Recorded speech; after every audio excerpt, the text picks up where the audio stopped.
Dear students, there are so many requests from your side that, sir, I am unable to understand the poem. So I am here to discuss about the poem. And second thing, that I will tell you which type of questions will be asked in your board exam. While discussing the poem, I will discuss about each and every word, every hard word. I will discuss about the hard word which you don't know the exact meaning of the hard word. I will tell you. So first I will talk about which type of question will be asked in board exam. So suppose you are studying the poem Where the Mind is Without Fear. So you have to know about the lifespan of Rabindranath Tagore. Lifespan, like when did he, when was he born, when did he die. This type of question you have to remember the birth year, you have to remember the death year, and how many books he had written, and any important year which is related to Rabindranath Tagore. You don't remember out of the book. The things which are written in book you have to remember. So in objective type questions, you will be asked these type of question related to the lifespan of Rabindranath Tagore. First of example, then in the question you will be asked that who is the author of the book Gitanjali? Who is the author of the book The Crescent Moon? So these types of questions are will be asked in board exam. So in 11th, you have too much time. If you will do labor in this for this subject, then you will learn a lot, because the duration 1 year you have, and in second year you have to be in your board exam. So I am telling you that if you are studying a poem, if you are studying a prose, go in deeply and read the poem, read the prose, and know about each and every word. Because you, if you want to be good at English, then you have to be a voracious reader. आपको एक अच्छा reader बनना पड़ेगा. जिस language, जो language आपको अच्छी करनी है उसमें आपको पढ़ना ही पड़ेगा. जैसे आप हिंदी पढ़ते हो शुरू से अंत तक तो आपकी हिंदी अच्छी होती है. इसीलिए इंग्लिश आप पढ़ो, शॉर्ट स्टोरी पढ़ो, छोटे छोटे आपके प्रोज हैं बुक में दिया उसको पढ़ो, इंटरेस्ट लेके पढ़ो. एक ही घंटे पढ़ो लेकिन पढ़ो. ईच एंड एवरी वर्ड का प्रोनाउंसिएशन जानो, उसका अर्थ जानो. तो ये तरीका है इंग्लिश जानने की, कैसे आपकी इंग्लिश अच्छी होगी. अगर इससे नाता तोड़ लोगे तो फिर जितना दूर जाओगे इससे उतना ही ये पीछे दौड़ाएगा तुम्हें. तो इसीलिए इस पर कमांड करना बहुत ज़रूरी है. Without English you can not do anything in your life. तो ढेर सारी बातें हो गई ट्रैक से हटके. So now I am going to discuss about the poem. First, you have to know about Rabindranath Tagore. Rabindranath Tagore was born in 1861. तो आपको जब कभी भी किसी के जन्म ईयर के बारे में बताना होगा तो पैसिव वॉइस में बताइएगा रविन्द्रनाथ टैगोर बॉर्न नहीं, Rabindranath Tagore was born. Mahatma Gandhi was born and died in 1941. तो as you know that literature is the mirror of society.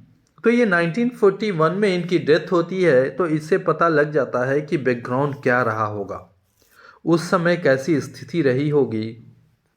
अभी हम लोग तो स्लेव नहीं है, लेकिन उस समय जो लोग थे वो स्लेव थे. We were under the Britishers, हम लोग ब्रिटिश रूल के अंदर थे.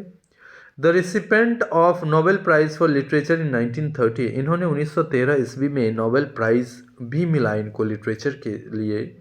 was one of the greatest lyric poets. Lyric means होता है which can be sung.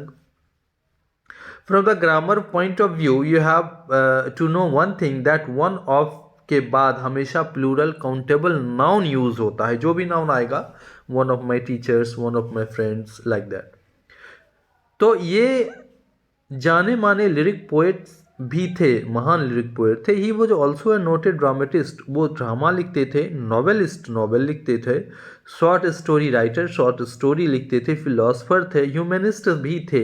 Humanist means who works for betterment of the human, तो ह्यूमन के भलाई के लिए काम करते थे। नेशन बिल्डर थे, राष्ट्र के निर्माणकर्ता भी थे। And founder of an international university at Shanti Niketan, एक शांति निकेतन नाम का यूनिवर्सिटी इन्होंने बनाया।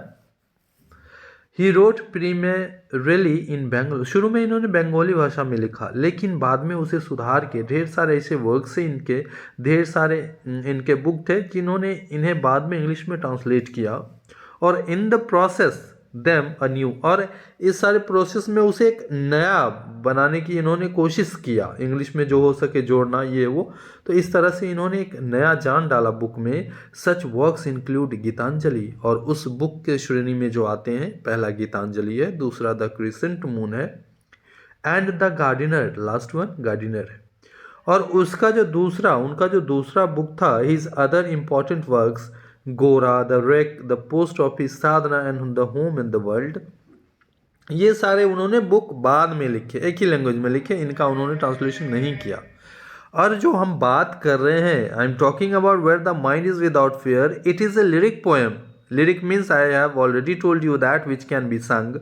It is taken from Gitanjali, one of the best remembered patriotic poem. ये एक देशभक्ति भावना से भरी हुई पोएम है, वन ऑफ द बेस्ट, ठीक है ना। इट इज ए प्रेयर, और ये क्या है, एक प्रेयर है, गॉड से एक प्रार्थना है। Awaken the country from darkness, हे भगवान हम लोगों को जगाइए, हम देशवासियों को जगाइए डार्कनेस से। किस चीज के डार्कनेस से? तो स्लेवरी के डार्कनेस से, गुलामी के डार्कनेस से जगाइए, और हम लोगों को ले चलिए एक आइडियल फ्रीडम की ओर, ठीक है, जहां पे स्लेवरी नाम का चीज नहीं हो, अत्याचार नहीं हो, जहां पे आदमी बिना डर के जिए, जहां पे आदमी एजुकेटेड हो। तो ये सारी क्वालिटी होनी चाहिए, उस जगह की ओर ले चलिए। तो वो जगह कहाँ होगा? जहां पे आइडियल फ्रीडम होगी। और इस पोएम की एक स्पेशल चीज ये है, एक विशेषता ये है कि ये सारा पोएम एक सिंगल कॉम्प्लेक्स सेंटेंस में लिखा गया है, और इसका प्रिंसिपल क्लॉज लास्ट लाइन है, ठीक है ना। आप देखोगे पूरे पोएम को, ऑब्जर्व करोगे, पढ़ोगे, तब देखोगे सिर्फ एक फुल स्टॉप है, वो भी लास्ट लाइन में फुल स्टॉप है। तो इसका मतलब है कि ये single sentence, single complex sentence में लिखा गया है। इसका जो मेन क्लॉज, प्रिंसिपल क्लॉज कौन सा है? वो लास्ट लाइन है। So now I will discuss about the poem. So the name of the poem is where the mind is without fear. आपके मन में ये सवाल होगा कि वेयर किसके लिए आता है? तो I am asking you question, where either where denotes a place और टाइम और थिंग। तो आपका आंसर आएगा एक प्लेस को डिनोट करने के लिए वेयर आता है। तो यहाँ कौन सी प्लेस के बारे में बात हो रही है?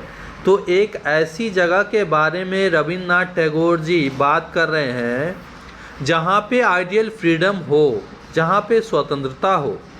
एक कहावत है ना, हम लोग को उस चीज़ का वैल्यू तब पता चलता है जब हम लोग उस चीज़ से डिप्राइव्ड कर दिए जाते हैं, उस चीज़ से वंचित कर दिए जाते हैं। अगर हम लोग स्लेव होते तब हम लोग को वैल्यू पता चलता कि फ्रीडम का क्या वैल्यू होता है। अगर हम लोगों को एक दिन के लिए घर में बंद कर दिया जाए और बोल दिया जाए कि आज तुमको किसी हालत में घर से बाहर नहीं निकलना है, then we will know the value of freedom, what is freedom. तो 1941 में जो हम लोग स्लेव थे, रविन्द्रनाथ टैगोर जी को पता था कि फ्रीडम क्या चीज़ होती है, किस चिड़िया का नाम है फ्रीडम। और वो इनडायरेक्टली प्रे करते हैं to the almighty God. It is a prayer to the almighty God, please direct me in such a way that we will get freedom. हम लोगों को इस तरह से दिशा दिखाइए कि हम लोग को स्वतंत्रता मिले। और इसके पीछे आप लोग को पता ही होगा ढेर सारा मेहनत हुई है, उसके बाद ही हम लोग आज फ्री इंडिया के पार्ट बने हैं, फ्रीडम हम लोगों को मिली। तो इस पोएम में रविन्द्रनाथ टैगोर जी बात करें कि where the mind is without fear, माने ऐसा आइडियल फ्रीडम हो जहां हम लोग बिना डर के जी सके, and the head is held high, और हम लोग अपना सर जो है गर्व से ऊंचा करके जी सके, हम लोग डिग्निटी मेंटेन कर सके। जैसे हम लोग पहले स्लेव थे तो हम लोग कहीं बाहर जाते थे, फॉरेन जाते थे, आउट ऑफ कंट्री जाते थे, तो वहाँ हम लोगों को बोला जाता था, ह्यूमिलिएट किया जाता था, नीचा दिखाया जाता था कि ये स्लेव इंडिया का पार्ट है, ये लोग जो हैं ब्लैक डॉग हैं, इस नाम से बुलाया जाता था। तो रविन्द्रनाथ टैगोर जी को लगा कि हम लोग के ऊपर अपमान हो रही है, तो इसीलिए ये जो है इनडायरेक्टली तो प्रे कर रहे हैं भगवान से, लेकिन डायरेक्टली हम लोग को बोल रहे हैं जो उस टाइम इंडियन थे, जो इंडिया में रह रहे थे, उनको बोल रहे थे कि हम लोगों को आइडियल फ्रीडम के लिए मेहनत करना होगा, और जब तक आइडियल फ्रीडम नहीं मिलेगी तब तक हम लोग के अंदर डर बना रहेगा, तब तक हम लोग के ऊपर अत्याचार किया जाएगा, तब तक हम लोग गर्व से सर ऊंचा करके नहीं जी पाएंगे। Where knowledge is free. तो 1941 and before 1947, the situation of the society that the people who belong to upper class, they can avail the facility of education system. जो अपर क्लास के हैं, जिनके पास पैसा है, वो एजुकेशन सिस्टम एजुकेटेड हो सकते हैं, लेकिन सारे पर्सन एजुकेशन की फैसिलिटी नहीं ले सकते, एजुकेटेड नहीं हो सकते। तो रविन्द्रनाथ टैगोर जी बोलते हैं ऐसे जगह पे ले जाइए जहाँ पे आइडियल फ्रीडम हो और नॉलेज फ्री हो, everybody can get education, where world has not been broken up into fragments by narrow domestic walls. In this line, the poet Rabindranath Tagore wants to say that if you want to get freedom, you have to maintain unity. अगर आपको freedom चाहिए तो आपको एकता maintain करना होगा। कैसे? हम लोग किस तरह से यूनिटी मेंटेन नहीं कर रहे थे, तो हम लोग टुकड़ों टुकड़ों में बटे हुए थे बाय नैरो डोमेस्टिक वॉल। ये किस चीज़ का वॉल? ईंटा का वॉल नहीं, ये वॉल था। ये वॉल का काम होता है कि डिवाइड करना। तो ये डिवाइड करने का काम कौन सा वॉल कर रहा था? ये कास्ट कर रहा था। ये क्रीड, जाति के बेस पे हम लोग अलग थलग रह रहे थे। तुम हिंदू हो, हम मुस्लिम हैं, तुम्हारा धर्म अलग, मेरा धर्म अलग, हम लोग एक साथ नहीं रह सकते। आपकी बिलीफ अलग है, आपकी क्रीड अलग है, मेरी क्रीड अलग है, हम एक साथ नहीं रह सकते। आपका रंग गोरा है, मेरा काला है, हम एक साथ नहीं रह सकते। तो इस तरह के डोमेस्टिक वॉल थे, नैरो डोमेस्टिक वॉल, जो हम लोगों को अलग करने का काम करता था। और जो अंग्रेज थे, जो ब्रिटिशर्स थे, वो तो करते ही थे, वो अपनाए थे कि divide and rule.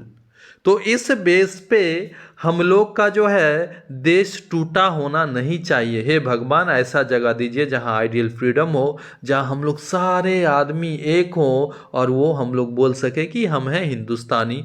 The heart of everybody is same and you can say the Hindustani. न हिंदू, न मुस्लिम, न सिख, ईसाई, सारे आदमी हम लोग हिंदुस्तानी हैं। तभी हम लोग यूनिटी मेंटेन कर पाएंगे और तभी ये जो है अंग्रेज भारत छोड़ के बाहर जा पाएगा।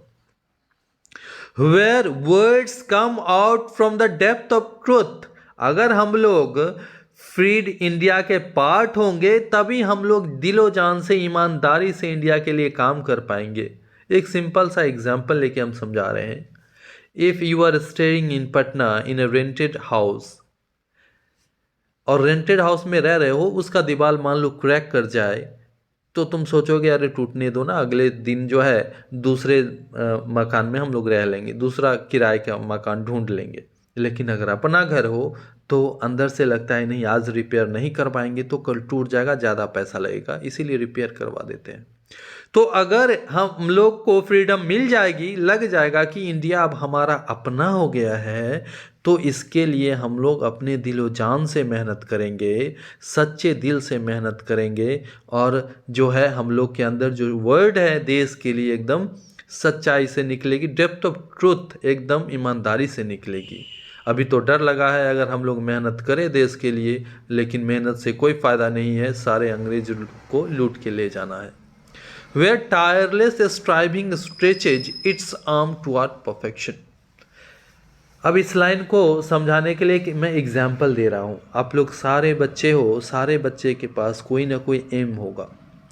आप लोग एम सेट कर लिए होगे कि हम लोग ये करना है, लेकिन इसके लिए आपको अथक प्रयास करना होगा, टायरलेस प्रयास करना होगा, बिना रुके हुए प्रयास करना होगा। कब तक? जब तक आप लोग को अंदर से लगे कि अब हम परफेक्ट हो गए, अब कोई भी एग्जाम में बैठेंगे तो क्रैक कर देंगे, तब तक मेहनत करना होगा। In the same way the poet Rabindranath Tagore says that अगर हम लोग को परफेक्ट होना है, अगर हम लोगों को आइडियल फ्रीडम लेनी है, तो इसके लिए संघर्ष करनी होगी, मेहनत करनी होगी। कब तक? जब तक हम लोग उसमें परफेक्ट ना हो जाए, और इसके लिए अथक प्रयास करना होगा। So in this line there is being used a figure of speech, you can say personification। Personification बोलते किसको है? तो पर्सोनिफिकेशन, फिगर ऑफ स्पीच का हिंदी होता है अलंकार। तो ये पोएम में यूज़ किया जाता है कि और पोएम की सुंदरता बढ़े, इसीलिए। तो फिगर ऑफ स्पीच, पर्सोनिफिकेशन किसको बोलते हैं? जहाँ ह्यूमन बिहेवियर का कंपैरिजन किसी नॉन लिविंग थिंग से किया जाए। जहाँ ह्यूमन बिहेवियर का कंपैरिजन किसी नॉन लिविंग थिंग से किया जाए, तो उसको पर्सोनिफिकेशन बोलते हैं।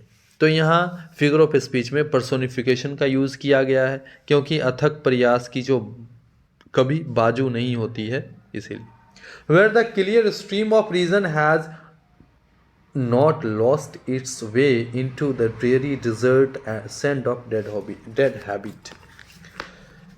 तो जहाँ पे अगर हम लोग कोई एम सेट करते हैं, तो इसके पीछे जो रीज़न है वो क्लियर होना चाहिए। मान लीजिए कोई डॉक्टर बन गया, तो पूछेगा कि आपका एम डॉक्टर बनना है, लेकिन क्यों? तो आप बोलोगे कि मोहन डॉक्टर बना इसीलिए। नहीं, इसके पीछे जो रीज़न होना चाहिए वो क्लियर होना चाहिए। अगर रीज़न क्लियर नहीं होगा तो वही हाल होगा जिस तरह से हम लोग डेजर्ट में एक गिलास पानी उड़ेलेंगे तो पता नहीं चलेगा कि पानी कहाँ गया, पानी का अस्तित्व क्या रहा, ये पता ही नहीं चलेगा। तो इसीलिए अगर रीज़न क्लियर होगा तभी हम लोगों को आज़ादी मिल पाएगी, तभी हम लोगों को वो एम मिल पाएगी। तो where clear stream of reason, यहाँ मेटाफर का यूज़ किया गया है। मेटाफर का मतलब होता है किसी चीज़ से कंपैरिजन करना। तो where the clear stream of reason has not lost its way into dreary desert. Dreary means होता है मीनिंगलेस, ट्रेडिशन, आउटडेटेड बिलीफ, यानी आप बोल सकते हो कि अंधविश्वास। रेशनल और clear stream of reason means हो गया रेशनल थिंकिंग, यानी तर्क संगत सोच। माने किसी चीज़ को कर रहे हैं तो क्यों कर रहे हैं, इसके पीछे क्या रीज़न है। तो ये सोच समझ के अगर हम एम सेट करते हैं उसके पीछे और काम करते हैं उसके लिए, तभी हम लोग सक्सेसफुल हो जाएंगे। नहीं तो वही हाल होगा जिस तरह से सूखा मरुस्थल में एक गिलास पानी का होता है। हम लोग मेहनत भी करेंगे लेकिन उसका कोई भी फल नहीं मिलने वाला। जिस तरह से हम लोगों को जाना है जैसे पटना, और तो हम सोच लेंगे कि चलना ही है तो किसी डायरेक्शन में चलें। नहीं, किसी डायरेक्शन में चलेंगे तो पटना नहीं पहुंच पाएंगे। इसके लिए जो डायरेक्शन होगा उसी डायरेक्शन में चलना होगा कि हमें इसी डायरेक्शन में चलना है। नहीं तो मेहनत भी करें और फल भी नहीं मिलेगा। तो वही है, अगर रीज़न क्लियर होगा तभी आप मेहनत करिएगा तो फल मिल पाएगा, तभी आप सक्सेसफुल हो पाइएगा। Where the mind is led forward by thee, THEE, thee जो है रेफर कर रहा है गॉड को। दी ओल्ड इंग्लिश है, मॉडर्न इंग्लिश में यू बोला जाता है इसे। तो where mind is led forward by thee into ever widening thought and action. तो यहाँ बोला जा रहा है भगवान से कि भगवान हम लोगों को इस तरह से डायरेक्ट करिए, जो सोच है हम लोगों का वो एक्शन में परिवर्त हो, एक्शन में कन्वर्ट हो, एक्शन में परिवर्तित हो। जैसे हम लोगों ने सेट कर लिया कि हमें IT क्लियर करना, हमें UPSC निकालना है, तो ये तो सोच ही है हम लोगों का। जब तक उसके अकॉर्डिंगली हम लोग एक्शन नहीं लेंगे तब तक हम लोग सक्सेसफुल नहीं हो पाएंगे। तो यही बोल रहे हैं ऑलमाइटी गॉड से कि भगवान हम लोगों को इस तरह से रास्ता दिखाइए, इस तरह से आगे की ओर बढ़ाइए कि हम लोगों का जो थॉट है वो एक्शन में परिवर्तित हो जाए into that heaven of freedom. और इस फ्रीडम रूपी हेवन में, इस फ्रीडम रूपी स्वर्ग में, my father my God let my country awake. और सारे देशवासियों को इस फ्रीडम के लिए आप जागृत करिए। और सारे देशवासी अगर यूनिटी मेंटेन करते हैं, सारे देशवासी अगर एक साथ मिल के अथक प्रयास करते हैं, तभी आइडियल फ्रीडम हम लोगों को मिल पाएगी। मैंने दो फिगर ऑफ स्पीच के बारे में बताया, एक तो मेटाफर है, दूसरा बताया मैंने पर्सोनिफिकेशन, और थर्ड है एलिट्रेशन। एलिट्रेशन होता है close repetition of consonant sound, यानी कॉन्सोनेंट साउंड का अगल बगल में अगर रिपीटेशन है एक लाइन में, एक स्टांजा में, तो वो एग्जाम्पल हो जाएगा एलिट्रेशन का। एलिट्रेशन का स्पेलिंग होगा ALLITRATION, एलिट्रेशन। तो एग्जाम्पल मैं बता दे रहा हूँ। फर्स्ट स्टांजा में head is held high, H का रिपीटेशन है, ये एग्जाम्पल है एलिट्रेशन का। उसके बाद फिर आप देख सकते हो किसमें, तो स्ट्राइविंग स्ट्रेचेज में एस का रिपीटेशन है फिफ्थ स्टांजा में। इसके बाद आप देख सकते हो freedom my father last line में, इसमें भी एफ का रिपीटेशन है, ये भी एग्जाम्पल एलिट्रेशन का। एक नया है एनोफेरा, एनाफोरा बोलते हैं, ANAPHORA, एनाफोरा, यानी सेम क्लॉज से हर एक स्टांजा अगर शुरू हो रहा है, जैसे वेयर वेयर वेयर रिपीट हो रहा है हर एक जगह, तो इस तरह का अगर वर्ड का रिपीटेशन हो तो उसको बोलते हैं एलिट्रेशन, एनाफोरा। ठीक है, एनाफोरा बोलते हैं क्योंकि एक ही क्लॉज से अगर कोई सेंटेंस शुरू हो, बार बार वही क्लॉज का यूज़ किया गया है, तो वो एनाफोरा हो। तो एक बार हार्ड वर्ड के बारे में भी हम डिस्कस कर दे रहे हैं। फ्रेगमेंट्स मीन्स हो जाएगा स्मॉल पीसेस, नैरो मीन्स हो जाएगा लिमिटेड यानी संकीर्ण, डोमेस्टिक मीन्स हो जाएगा जो घरेलू लेवल पे जिसको बोलते हैं, टायरलेस मीन्स अथक, स्ट्राइविंग मीन्स होता है मेहनत करना, स्ट्रेचेज मीन्स होता है स्ट्रेंड्स फैलाना, ड्रियरी मीन्स होता है डल बोरिंग नीरस जिसको बोलते हैं, एवर वार्निंग मीन्स होता है ऑलवेज एक्सटेंडिंग। तो इस तरह से पोएट दोनों के बारे में मैंने डिस्कस किया और होप कि आप लोगों को समझ में आया होगा। Please don't forget to like, subscribe, and you have any query then you can ask me question.